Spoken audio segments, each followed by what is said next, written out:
அடுத்தடுத்த அண்மை செய்திகளை பார்த்து கொண்டிருக்கிறோம். தற்போது நாடாளுமன்ற தேர்தல் பிரச்சாரத்திற்காக பிரதமர் நரேந்திர மோடி கோவைக்கு வருகை புரிந்திருக்கிறார். அந்த காட்சிகளை நாம் பார்த்து கொண்டிருக்கிறோம்.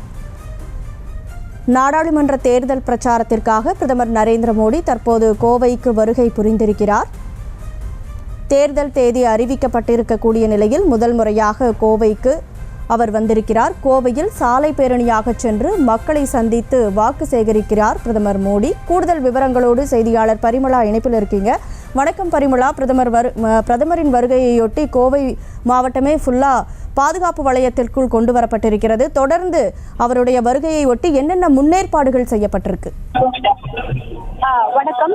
இன்னும் சற்று நேரத்தில் கோவை விமான நிலையத்தில் பிரதமர் மோடி அவர்களை வரவேற்பதற்காக முன் அனுமதி பெற்றவர்கள் மட்டுமே முழு சோதனைக்கு பிறகு அனுமதிக்கப்பட்டு தற்பொழுது வருகின்றனர். மாலை சரியாக 5:30 மணியளவில் தனி விமானம் மூலமாக கோவை வந்தடைய உள்ள இங்கிருந்து சாலை மார்க்கமாக பேரணியாக தொடர்ந்து சாய்பாபா காலனியை சென்றடைகிறார். சாய்பாபா காலனியில் இருந்துதான் இந்த ரோட் ஷோ என்பது ஆரம்பிக்கிறது. சரியாக 5:45 மணியிலிருந்து சுமார் 1 மணி நேர இடைவெளியில் இந்த பேரணியை முடிக்கிறார்.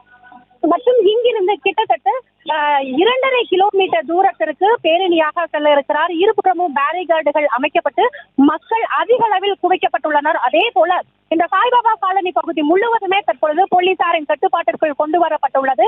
இங்கு வரவேற்பதற்காக பாஜக மாநில தலைவர் அண்ணாமலை அவர்களும் தயார் நிலையில் இருக்கிறார்.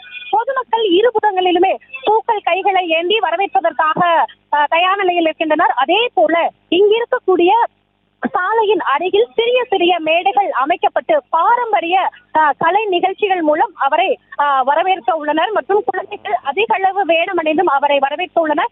இன்னும் சற்று நேரத்தில் இந்த ரோட் ஷோ நடைபெறும் நிகழ்ச்சி நடைபெறக்கூடிய இடத்திற்கு பிரதமர் மோடி அவர்கள் சம்பவ இடத்திற்கு வர இருக்கிறார். இந்த பகுதியில் கிட்டத்தட்ட 200க்கும் மேற்பட்ட போலீசார் தற்பொழுது சம்பவ இடத்தில் இருக்கின்றனர். செய்திகளை உடனுக்குடனும் துல்லியமாகவும் தெரிந்து கொள்ள சப்ஸ்கிரைப் பண்ணுங்க.